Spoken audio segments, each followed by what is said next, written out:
Imagine this. You can live a healthy, vital, energetic life well past the age of 100. How close are we? Well, science is close to giving a second century of life to everyone through everything from radical cutting-edge technology to simple changes in how you eat.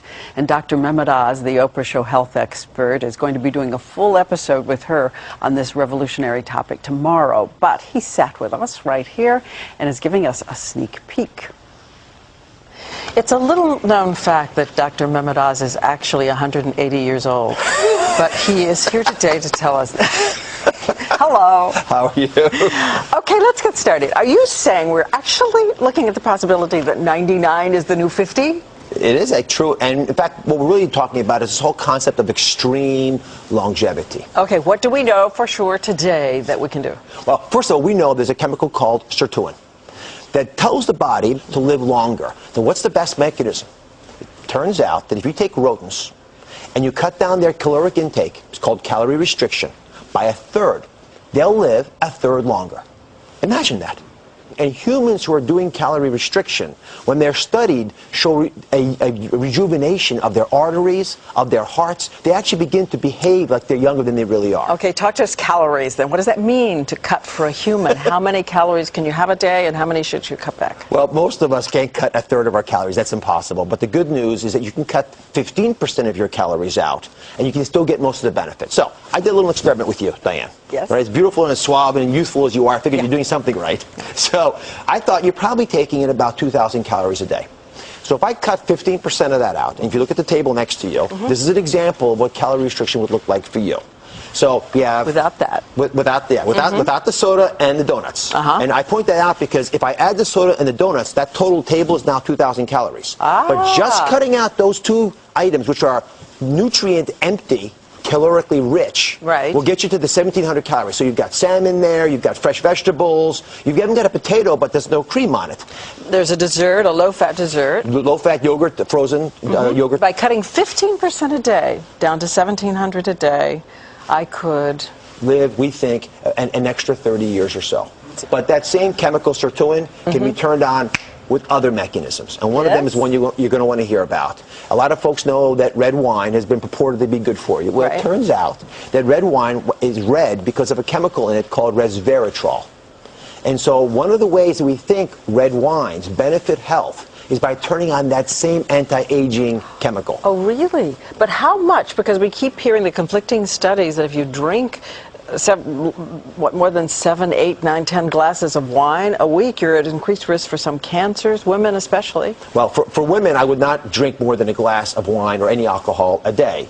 And for men, you can get a little bit more than that. Pills of resveratrol make more sense. But again, I want to warn everybody that we don't have a ton of information about this. In humans, we're not going to for another few decades. But taking proactive steps today could give us that extra longevity. Okay, in the near future, big breakthroughs in living longer. So the big deal for me is to move even beyond things you can do for yourself and talk about what technology can offer to us. I want you to come over. I got a little secret for you. All right. So on this table, we did a little science experiment. And we're talking here about tissue regeneration. So imagine that you're a classic car, right? And a part of you breaks. You don't want to discard the car. What you really want to do is fix the broken parts. So what does that look like to you? It looks like an ear. It looks like a styrofoam You can hold it. It won't bite you. Does it feel sort of solid? Yeah, very solid. Right. So this is actually a mold for a human ear. So if you're a GI injured in war, you had frostbite and lost your nose, we could actually re-engineer cells. So we take your blood, add it to the mold, and your cells will begin to repopulate this and make you a new ear. This is being done now. Being done today. It's actually been implanting for bladders. There's lots of different organs we can begin to replace. But this is the first generation. What I'm about to show you now will really blow your mind. And this is the example. If you hold this, this is a scaffold of an artery made from pig tissue.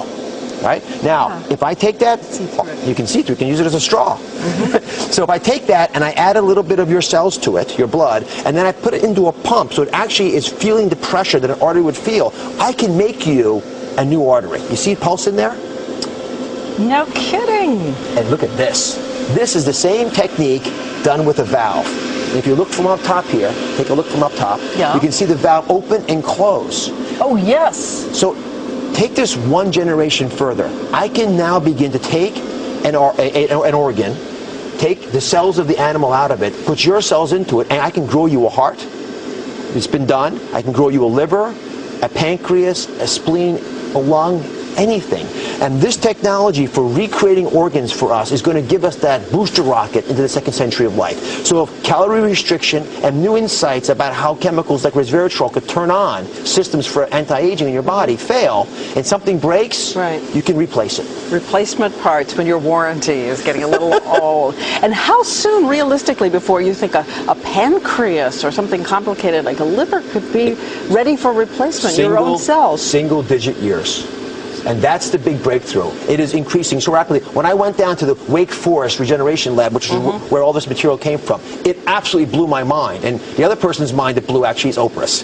Yeah, that's a pig heart that with all the cells taken out of it. Exactly. Yes. So you would take that pig heart and inject some of your own cells. Take my blood, spit it down, put the cells into this, baste it in that chamber that we showed in the video, and it will slowly grow your own organ back. That is incredible.